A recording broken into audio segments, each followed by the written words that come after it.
Acción, tu revista mensual de cine y series, con los mejores estrenos de cine, fichas y reportajes coleccionables, series de televisión y 8 pósters todos los meses.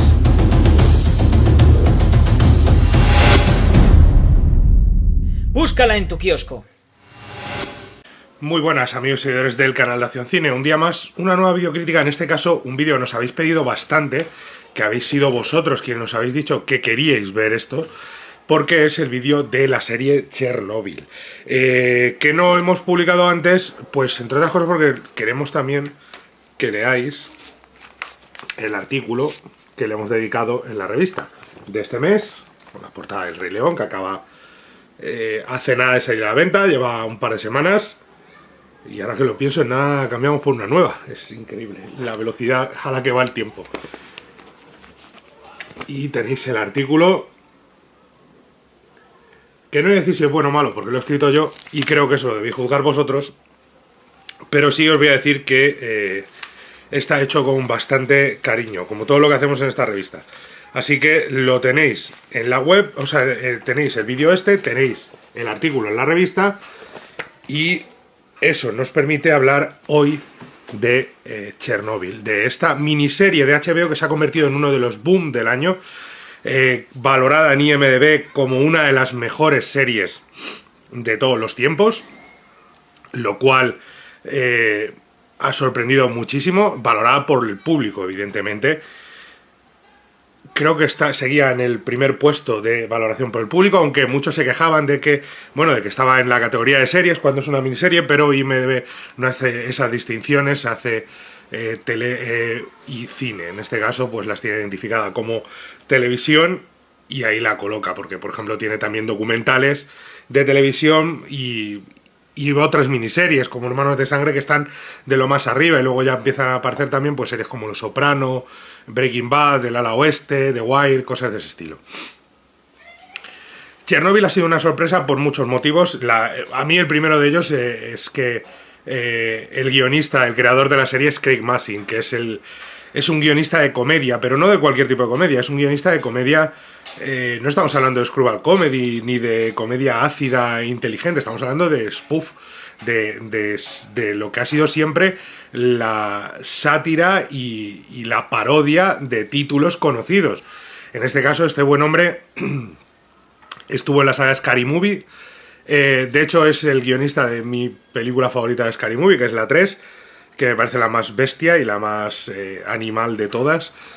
Y también era el guionista y director de Super Hero Movie, que es una de las últimas participaciones en el género de Leslie Nielsen, el rey del género spoof, de las spoof movies, por supuesto, y que para mí me hizo muchísima gracia, y que además es una película que le tengo ahora todavía especial cariño porque me hizo mucha compañía en el hospital cuando la emitió Neox, creo que era, de madrugada. Así que es un tipo que ha sorprendido a todo el mundo con una apuesta seria, ácida en el sentido de la crítica que hace, no solamente al gobierno ruso, que he oído alguna crítica por el estilo, sino sobre todo a la condición humana, porque pone el ejemplo de Rusia, pero es algo que hemos visto en Japón recientemente también, y que pasaría en cualquier lugar del mundo, el taparnos las vergüenzas, y no por ser Rusia, sino por ser cualquier otro país, por ser el poder intentando esconder que el poder comete errores, y no solamente comete errores, sino que además los errores que comete cuestan vidas, por ahorrar dinero, que es una de las grandes miserias de Chernobyl. La serie son solo 5 capitulitos de 1 hora de duración más o menos. Algunos duran un poquito más, otros un pelín menos, pero vamos, son como 5 horas, una película de 5 horas, que curiosamente puedes ver del tirón. Además, esta que sí se puede hacer binge watching porque al hacer binge watching, esta serie en concreto tiene un ritmo muy bueno y dura poco más que 2 películas. Son 3 películas de hora y media o 2 películas de 2 horas y media, que hemos visto más de una y más de 2, es decir, Vengadores dura 3 horas. Esto es ver Vengadores 2 veces, por así decirlo, un poquito menos, incluso. Y pese a lo que pueda parecer, tiene un ritmo magnífico. Y sobre todo, a mí no me... O sea, quiero decir, cuando un director, un guionista, viene de la comedia, es más difícil hacernos reír de lo que creemos.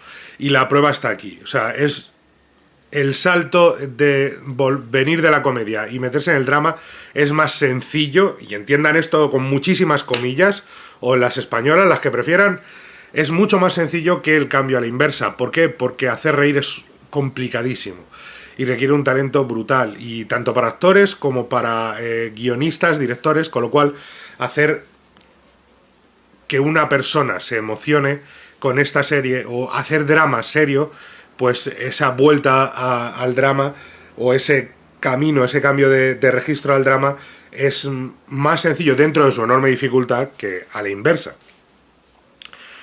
Lo más curioso de todo es que la serie es durísima, pero sigue teniendo sentido del humor. Disculpad. Un sentido del humor muy ácido, muy amargo, muy sarcástico, de personajes que saben lo que está por venir, que viene muchas veces por el personaje de Stellan Skarsgård, de Shervina, que sabe lo que está por venir y que lo explica de una forma maravillosa hacia el final de la serie, que viene también por personajes que parecen broma, pero que fueron reales, como es el caso de Diatlov, que es un personaje maldito casi, y colocado como el villano de esta historia, pero explicado todo al final de una forma magnífica, porque desde que empieza la serie nos plantean que hubo gente que tomó malas decisiones, que hubo gente que lo hizo mal, Diatlov y sus superiores entre ellos, negando lo del grafito. Bueno, lo del grafito se ha convertido en un meme, pero el propio Diatlov, hablando con la gente y tal, provocaba casi risa. Era como, este tío, este personaje, ¿de dónde ha salido este sujeto y tal? Encima hablando con el camarada, todavía daba más yuyu, ¿no? Ese tipo de personaje que estaba tan bebido del poder y de la burocracia del sistema comunista ruso, de la Unión Soviética, que era o sea, no es una crítica a la Unión Soviética, creo que es una crítica a la burocracia de cualquier lugar del mundo, porque ese tipo de persona te lo vas a encontrar en cualquier lugar del mundo. En cualquier punto del mundo vas a encontrarte un Diatlov, o uno como el personaje, el que era fabricante de zapatos o cosía zapatos, y le dice a Emily Watson, al personaje de Emily Watson, que no voy a intentar pronunciar el nombre porque me ahogaría, le explica lo de ella, que usted vino de abajo y ahora tiene poder, puede ayudar, y él, sí, por eso, porque vine de abajo. Ese tipo de personajes existen en la vida real en cualquier país del mundo. La película lo que hace, primero poniéndolos como villanos a ellos, es decir, es que este tipo de gente existe y son un problema, pero el problema es el sistema de cualquiera, y es lo que pone de muestra uno de los personajes hacia el final.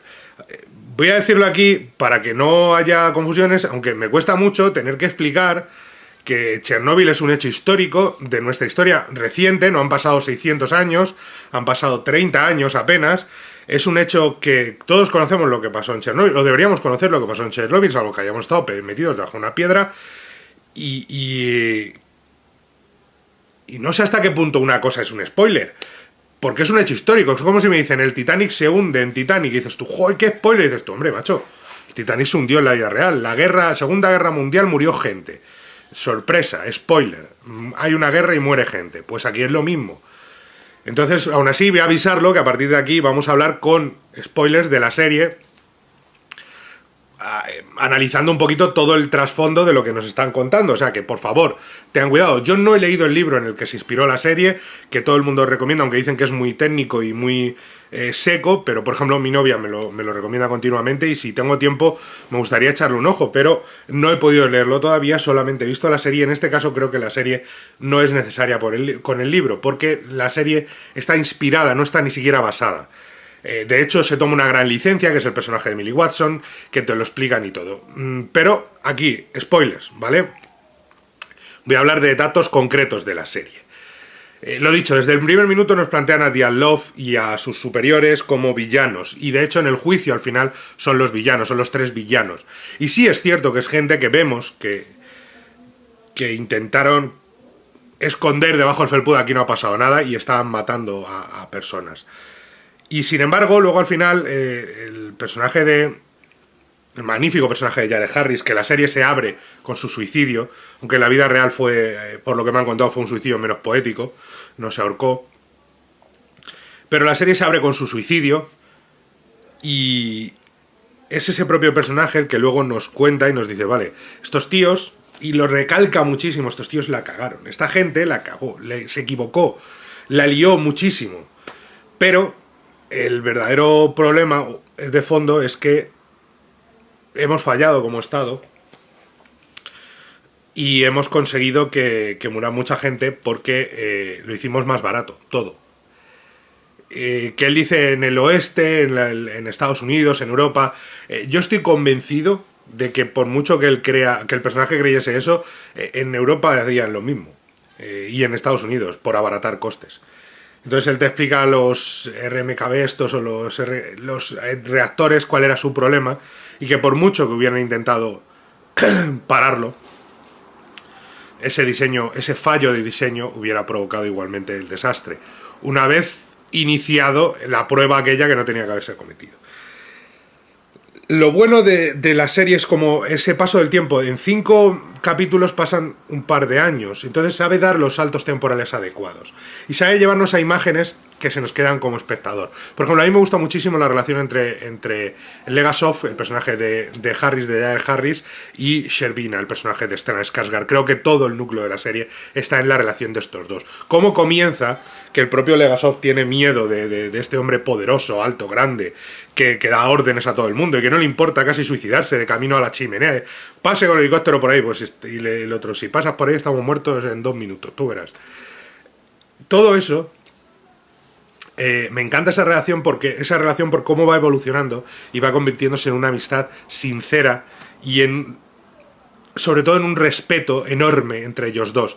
Sobre todo el personaje de Sherbina, cómo empieza a entender que seguir las instrucciones de Legasov era la única solución para sobrevivir a Chernóbil. El hecho de que todo lo que le habla lo intenta seguir, aunque el otro se equivoca también y cometen errores y lo de los mineros y todo eso, ¿sabes? Porque era la primera vez que sucedía, estaban jugando casi a ser Dios, estaban intentando salvar un desastre ya cometido, intentando salvarlo y era prácticamente imposible, con lo cual hay muchos choques entre lo que pudo ser, lo que pudo suceder y sobre todo lo que al final sucedió. Entonces, pero él confía y tiene esa charla maravillosa que creo que es una de las escenas para recuperar de la serie, que es cuando salen al parque y han hablado con Gorbachev por teléfono y Legasov cree que le van a echar la bronca, porque Legasov es, dentro de lo que cabe, es un tipo un poco, tiene miedo de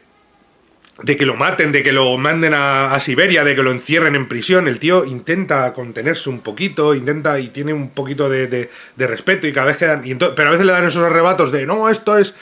Y luego se arrepiente. Entonces él teme y de repente Servina le dice no, es que nos hemos venido aquí y porque tenemos seguramente micros en toda la habitación, así que aquí me vas a explicar qué es lo que nos va a pasar a ti y a mí. Quiero saber lo que le va a pasar a esos jóvenes, a esa gente a la que hemos mandado a morir, o que va a morir, los bomberos, los mineros, todos ellos. Quiero saber qué les va a ocurrir y quiero saber qué nos va a ocurrir a ti y a mí. Dice, mira, esos nos están siguiendo, y esa honestidad entre ellos dos y esa forma de encajar los golpes de Sherbina me parece, aparte del talento de los dos actores, me parece el corazón de la serie. El corazón de la serie que tiene esas escenas. Todo el mundo ha comentado lo de el capítulo 4, lo de los animales, lo de los perros y los gatos. O sea, es demencial, es brutal. Pero era durísimo, pero es que había que hacerlo. Era terrible. El momento... A mí me molestaba mucho al inicio la relación romántica. El bombero y su mujer. Me parece me parecía esto de que va, aquí me estáis contando hasta que pasa lo que tiene que pasar en el capítulo 4, que es lo del embarazo. Repito que estamos en zona spoilers, a ver si ahora vais a decirme. Cuando ella está embarazada y pierde al niño, pierde al hijo, porque la hija nace prematura y muere a las pocas horas, porque la niña absorbió toda la radiación, la absorbió.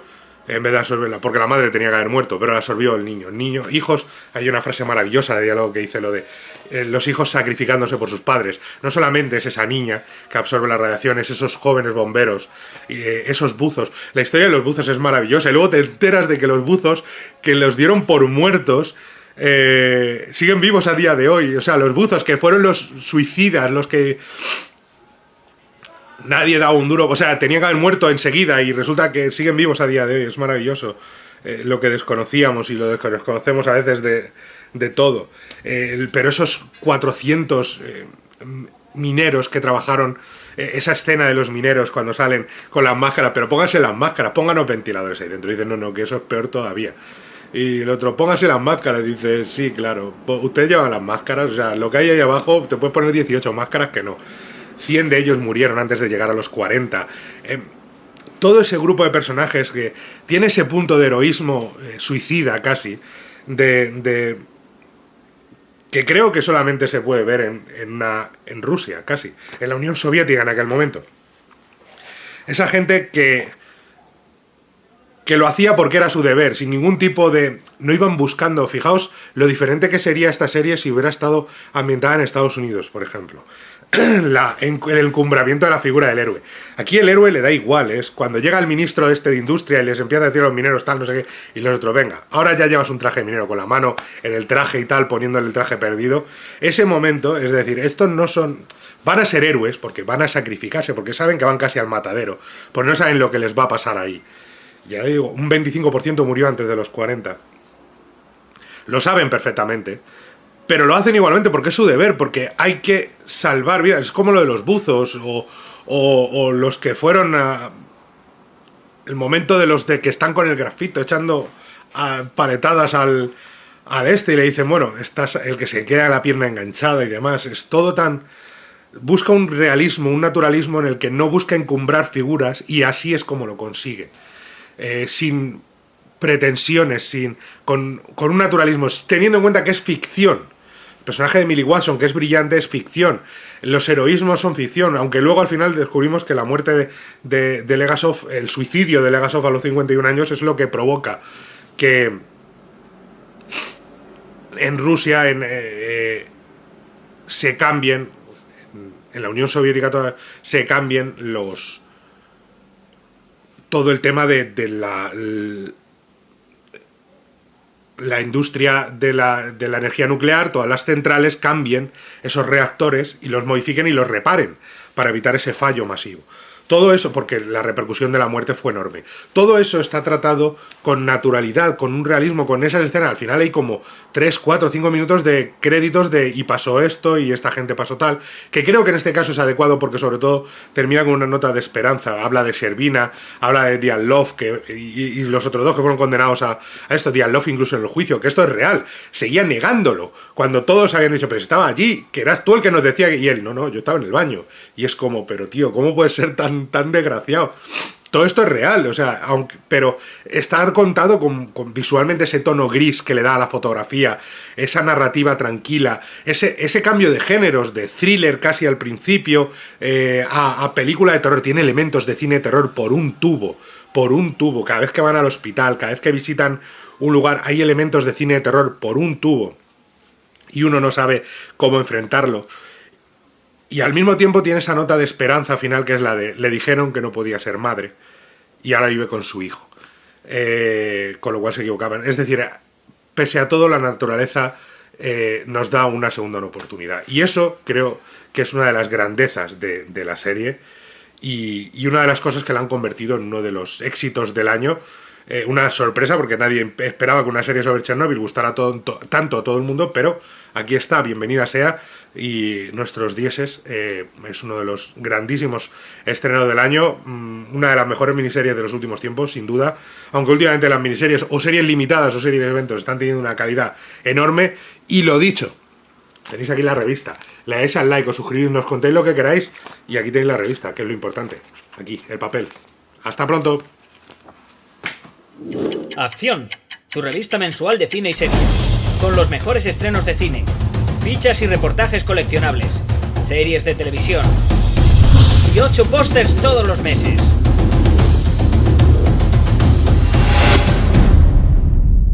Búscala en tu kiosco.